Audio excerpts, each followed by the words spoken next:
Deletions to the agenda. Hearing none, can we have a motion to approve the agenda as presented? Councillor Neary, seconded by Councillor Colclough. Discussion. Hearing none, all those in favor? Opposed? Motion carried. November 9th, 2015 Special Council meeting minutes. So moved. As presented by Councillor Colclough, seconded by Councillor Neary. Thank you. Discussion. Hearing none, all those in favor? Opposed? Motion carried. Regular council meeting, November the 9th. So Thank you, Councillor Colclough. Seconded by Councillor Swain. Thank you. Discussion. Hearing none, all those in favor? Opposed? Motion carried. Correspondence, two pieces there. Item 5A from the province regarding the Aerosmith Timber Supply Area Timber Supply Review. There's a recommendation there, or request for action with respect to it. What would we like to do with this piece of correspondence? Councillor Geselbrecht. Does this tie in with the Woodlawn 1475? And would it, should we be responding to this specifically with respect to that woodlot? I don't know. Just from reading it, my understanding is that it's related to the kind of the South Island region, the Aerosmith Timber Supply Area, which doesn't apparently include ourselves. So if there was comments specific to Woodlot 1475, I'm sure they would certainly accept it. It does. I believe it does include us. Have you done one of these before? No, not that I recall. You know, from my standpoint, when you read on that front page, it makes reference, for example, to very bottom paragraph, last part of it, data package also identifies current forest management assumptions to be applied to the area, and makes reference to things such as community and fishery sensitive watersheds. There was some dispute with regards to correspondence from the ministry years ago that kind of said it's not, or Mr. Gregson's plan said it's not in a watershed, whereas there was a response from Mr. Howitt that said it was. So I think some possible clarification of that might be something that we might wish to address. Councillor Colclough? I'll make the motion as presented there. The council members provide comments regarding the data package, etc., etc. Okay. Second by Councillor Geselbrecht. Discussion on the motion. Councillor Neary? Thank you, Your Worship. I have a question about the letter. On the second page, third paragraph, we understand the District of Lantsville may have interests that may need specific consideration in the TSR process for the Aerosmith TSA. And I kind of read that as very loose, may. And I get the impression that they don't really know whether we do or we don't, and maybe it's because we're adjacent to the area that we're being given the opportunity. But my question is, through the chair, maybe to staff, do we have any interests that need specific consideration? Or is this just, a courtesy, a kind of a general courtesy to the municipality? Through Your Worship, looking at the letter, it appears on the surface to be a typical request or comments. He's saying that it does provide the opportunity to have council provide comments if they so wish. Okay. So. Councillor Colclough and Councillor Carson? Yeah, when I read through it, it started off looking just like a form letter, but I think that part we understand that the District of Lantsville may have interests sort of made me think otherwise. I read quite a bit of this, but I didn't get all the way through everything. So I think that there may be an opportunity for us to make comments with respect to the woodlot. I just don't know for sure yet. That's why I thought make the motion and then we have the time to do it. Councillor Coulson. It's a comment and a question, I guess.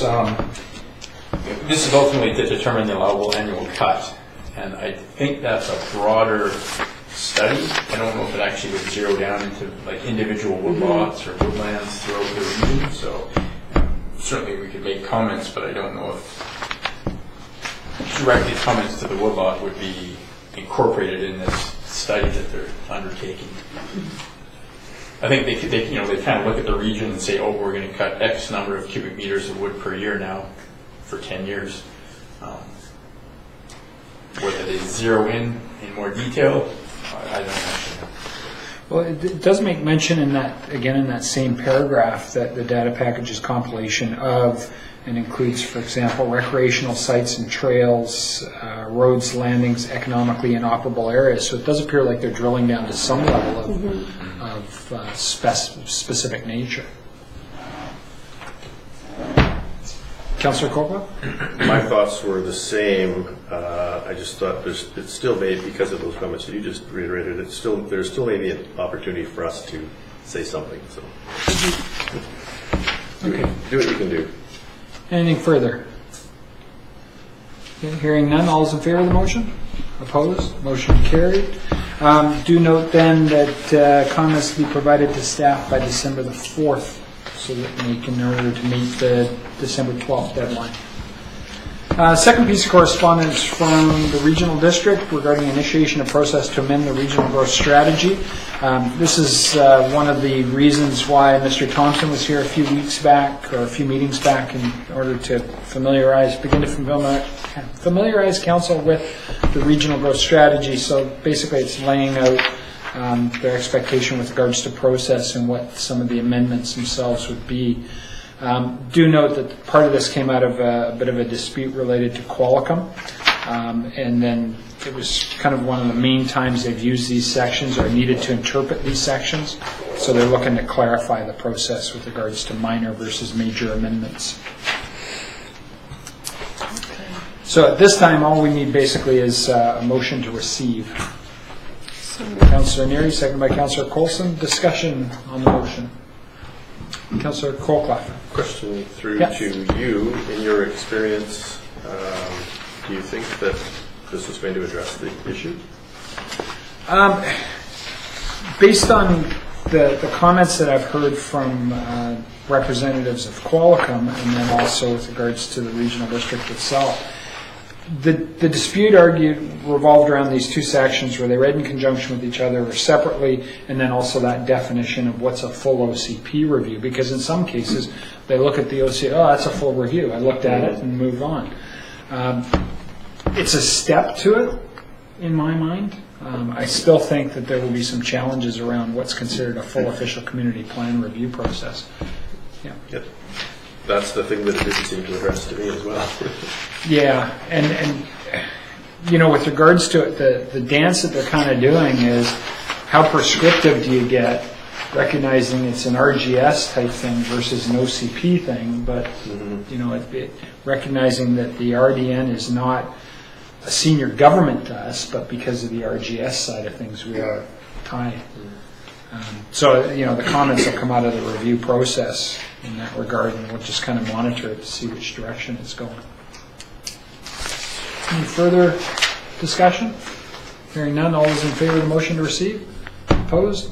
Motion carried. Verbal updates. Councillor Geselbrecht. Sorry, once again, nothing to add. Councillor Coulson. Nothing to add. Councillor Neary. I do have one item to report in conjunction with Councillor Swain. We both attended the State of the Child report with Greater Nanaimo Early Years Partnership on Friday, and I have copies of the report for dissemination to council members who might be interested. I think Dr. I forgot his name, Hasselbeck, yeah. I think he might be coming to make a presentation sometime in the new year. That's the impression I got, but we'll have to wait and see. I also picked up copies of the poster, which I'm wondering whether we could display maybe on our premise, maybe in Costin Hall or somewhere like that. This provides information about services and resources that are available to parents within the Greater Nanaimo area. Nanaimo specifically, but Lantzville residents all take advantage of them and are able to take advantage of them if they are aware of them. The problem often is that people are not aware of the breadth of services and programs that are out there. So this, as you can see, has, I've forgotten what this thing is called, but you can scan it with your phone and access information, and there's other information on there, so I thought we may as well display this information as ignore it. We have young families in our midst who will want to take advantage of it. And the contents of the State of the Child report pertain in large part to the Greater Nanaimo area. However, I think it's worthwhile reading, because the fact is that although we are only a tiny community, we're kind of a sleeper community, and we are regarded as a very affluent community. Nevertheless, we have within our borders pockets of impoverished families and families who are struggling just as every other municipality has. And this makes for some very interesting reading as far as statistics go. I don't know whether Councillor Swain wants to add anything when we get round to him. That's my report. Councillor Colcott. Nothing to report. Councillor Hain. Nothing to report. Councillor Swain. No pressure, though. No. Well, I'd just like to commend Councillor Neri for her presentation during the State of the Child report. She spoke to the group, and a fine job representing Lanceville. In terms of what I can add to this is, they really speak to, the impoverished children in the greater area, and really what it boils down to for perhaps Lanceville is making sure that we secure affordable housing for people within our community, and this could include suites as well as other means of affordable housing. And another thing they talked about was water, so it was an interesting topic. So making sure that we secure drinking, or essentially good water for our community. So amongst other things, they talked about food, and just speaking to how I'm trying to figure it out. So in terms of food, like just how much money each family does spend on food per month, and there is a recent food drive going on there's a current food drive going on in our community. So I think it's something maybe we can address through our website, and hopefully post something just supporting that. But ultimately, it was an excellent presentation, and I've used a lot of their resources over the years, and it would be nice to see maybe some of the families who need the service have access to it, and hopefully we'll see the posters up within our community. Other than that, there's an upcoming Park and Rec Commission meeting in Nanaimo. I'll be having on Wednesday, and that is my report. Okay.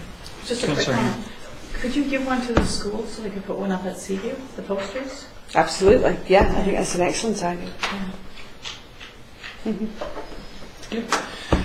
For myself, as you may have seen in the news and all that, the CAO of the regional district is moving on to Saanich.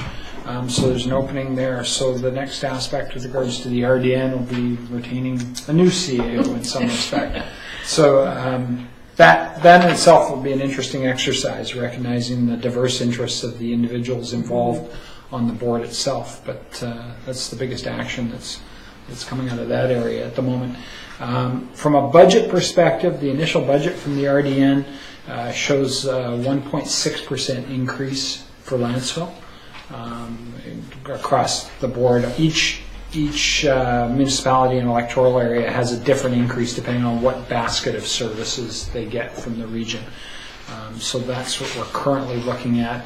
Although in some cases, some people's increases are lower, and they do have a habit of going, well, the people can handle a 2% increase, so let's buy some more services. So sometimes that has negative effects on other areas. But like I said, initially it looks to be about 1.6% increase on the regional district level.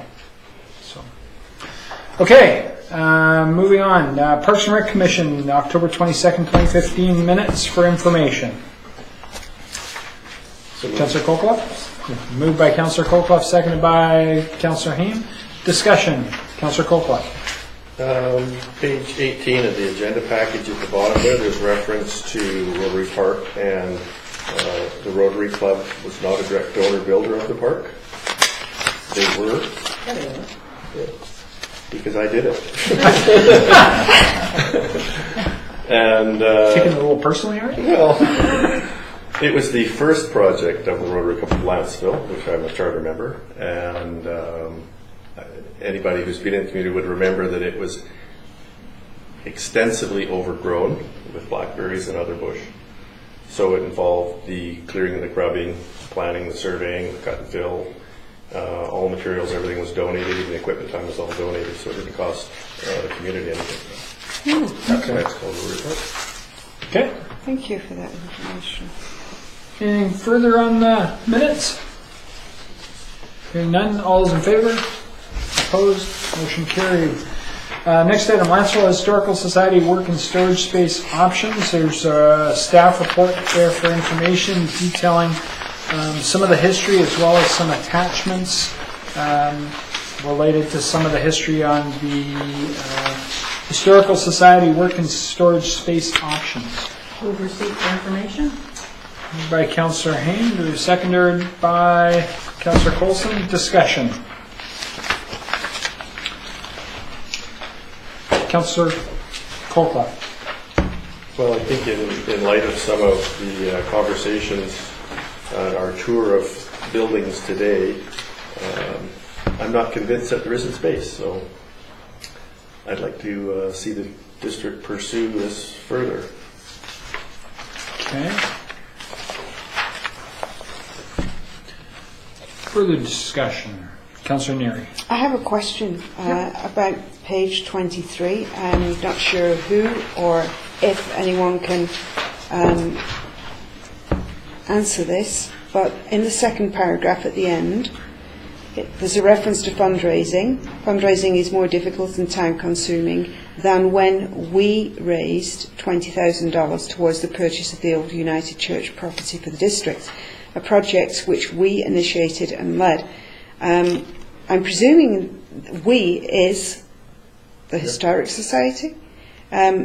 Was that done on a singular basis? Was that the only organisation that raised? Did they single-handedly raise $20,000? Councillor Hain. Yeah, I've actually got all the documents here on who raised the funds and how it was initiated. And I can give you a breakdown of where the money came from. It's actually it's well documented in the Lanceville Improvement District AGM minutes.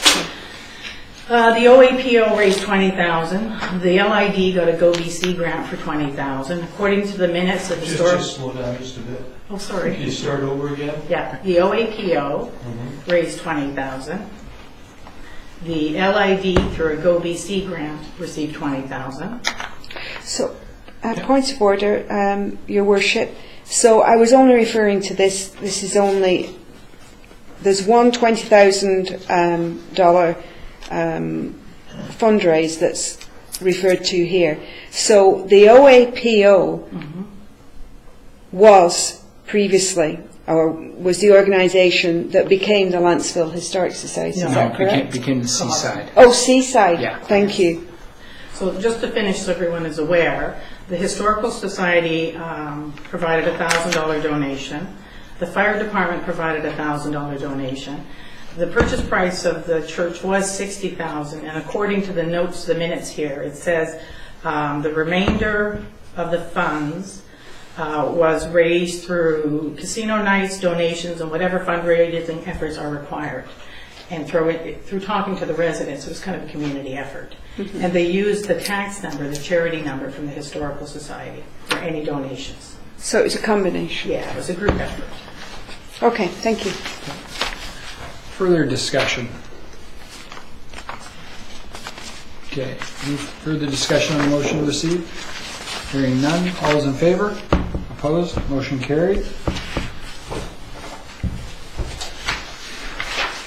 Next item on the agenda is a draft financial plan schedule. So our new Director of Financial Services has put together a report just kind of detailing some of the committee of the whole minute meetings, as well as regular meeting that progressed through the budgeting process and the budget bylaw.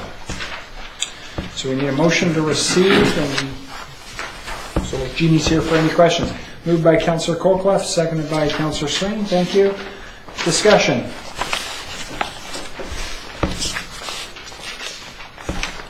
Councillor Coulson.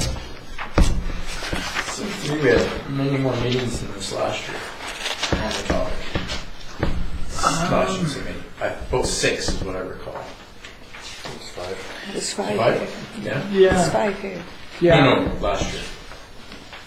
Now keep in mind that some of the meetings involved the strategic plan, which led into budget, so there would have been discussions about budget implications at some of those meetings. I'm just, Yeah. where I'm going with that is I'm mindful that we were struggling to get it approved in time last year.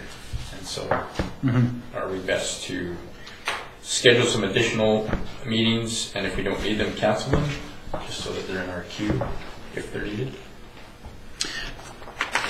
Councillor Haynes? Yes, council did make a motion that we actually start looking at this issue, the previous council, recognizing it's changed, that we started looking at the whole budgeting issue in September, just because we found that it was a little tight for time, and just to be able to get enough information on some of the budgets and the detail that we needed. We found that the COW meetings were not adequate. Okay. Now, from some standpoint, recognizing that the schedule as it's posted creates people's expectations that there's going to be a meeting. So sometimes that causes issues as well with meetings and then canceling a meeting. And they go, well, why are you canceling a meeting? I think from the standpoint of the staff side of things, is it adequate? Well, that'll partially come out of the strategic plan side of things and the detail level on that. I think will really kind of impact it more than anything. Any further discussion? Councillor Geselman. What's our year end? December 31st. Yeah. So note that we don't actually finish approving the budget till you're like 1/3 of the way through the year that it applies to. Councillor. Sorry, I gapped out there for a minute. If we need more meetings, we can just schedule more. Is that what you said? Yeah. Okay. Yeah. Sort of blanked. We're council. We can do whatever we want. Yeah. Okay. Any further discussion? Hearing none. All those in favor? Opposed? Motion carried.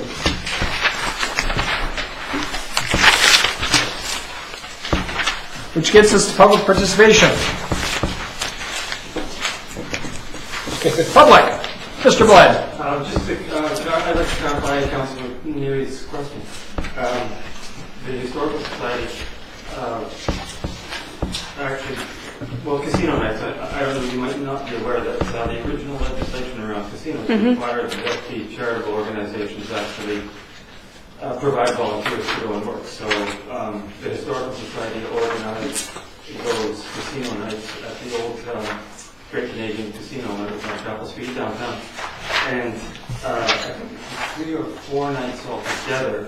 I volunteered for a couple of those, although I wasn't a member of the Historical Society at the time, but it was organized by the Historical Society, and they provided the volunteers. And it was the Historical Society that was given the money that they share with the government and the casino people. And I think we raised, I don't have the exact figures with me, but we raised somewhere over $16,000 on those casino nights. And then we raised another, we gave an initial donation of $1,000. When I say we, the Historical Society, although I wasn't a member of it at the time, although I was chair of the Landscape Improvement District, and with Secretary Treasurer Evelyn Lilia, we sort of shepherded this process through. The entire board supported it. So in saying that the Historical Society contributed close to $20,000, it was probably just over $19,000 that actually came from the Historical Society and through their tax number. Thank you. Any additional public participation? Mr. Hallowell? Just a question. That number that Brian was talking about, is that not in Nanaimo as opposed to Lansdale? Which The number? $19,000 that they, the figure that Brian said they raised, Okay. was that for Nanaimo's Historical Society? No. For the purchase. Yeah, for the purchase of the church.